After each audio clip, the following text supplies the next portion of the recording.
Juste à côté, ils découvrent le fuselage rouillé d'un gros avion. Ce site est très intéressant. On y trouve plusieurs structures intactes. En général, on retrouve ces appareils en pièces détachées sur le fond marin. Alors trouver quelque chose comme ça, c'est vraiment extraordinaire. S'agit-il de l'épave de l'avion de sauvetage?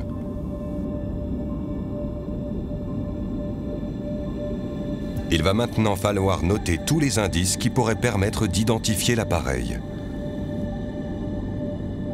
Les plongeurs viennent de repérer des pylônes le long des ailes ayant pu servir à fixer des flotteurs. Il semble s'agir d'un appareil amphibie. Les hublots le long du fuselage coïncident bien avec ceux d'un marineur. La forme du stabilisateur horizontal semble également correspondre aux photos de l'appareil disparu. Tout laisse penser qu'il s'agit du marineur amphibie. Mais l'équipe n'a pas encore trouvé de preuves irréfutables. C'est un avion, ça ne fait aucun doute. Mais je préfère être prudent. Il présente des caractéristiques intéressantes. Il y a de nombreuses choses qu'on s'attend à trouver sur un avion de sauvetage. Mais je préfère remonter pour visionner les vidéos. Je suis aux anges, mais tout ça mérite un examen plus approfondi.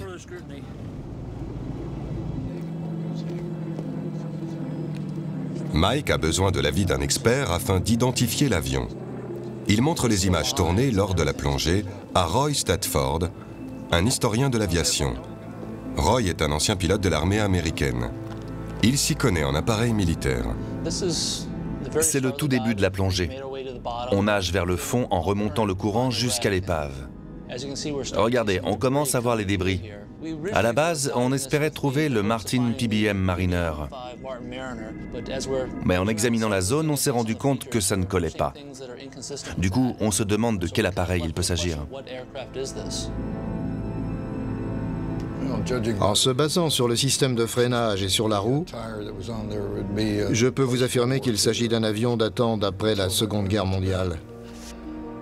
On dirait une partie du cockpit, le sommet du pare-brise. Roy est certain qu'il ne s'agit pas de l'épave du Mariner qu'il recherche. Mais s'il ne s'agit pas de l'avion envoyé en mission de sauvetage, de quoi s'agit-il alors? La réponse à cette question pourrait aider à résoudre un autre mystère du triangle. Vous avez vu ce hublot? Il semble être conçu pour accueillir un appareil photo. Absolument. Il y en a plusieurs à l'intérieur, ils sont bien visibles. Ça a tout de suite attiré notre attention. Il s'agit d'un biréacteur. Je ne vois que deux possibilités. Avec ces deux pylônes, un de chaque côté, il peut s'agir d'un RB-66, qui n'a absolument aucune raison de se trouver dans cette zone, ou bien d'un A3. Il ne faut pas longtemps à Roy pour identifier de façon certaine le type de l'appareil. Il s'agit d'un A3 Sky Warrior. C'est évident lorsqu'on examine le fuselage, les pylônes sous les ailes, ainsi que l'angle de flèche et le fait que le train d'atterrissage se trouve à l'intérieur du fuselage. Ça prouve sans aucun doute qu'on a affaire à un A3 Sky Warrior.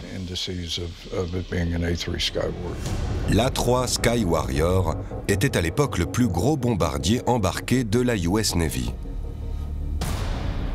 Des documents de l'armée montrent qu'en 1960, un appareil s'est écrasé dans cette zone lors de son atterrissage sur un porte-avions.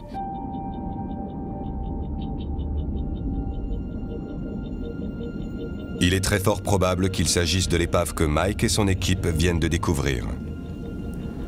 Mais le vol 19 et le Mariner restent toujours introuvables. Les recherches continuent pour retrouver cet appareil. On sait qu'il est par ici. Si nous évacuions toute l'eau de la plaine abyssale qui entoure les Bahamas, nous serions alors certains de retrouver la patrouille perdue. Et si l'on se base sur l'état dans lequel on a retrouvé les autres épaves, voici alors ce qu'on pourrait espérer retrouver après 70 années passées dans l'eau.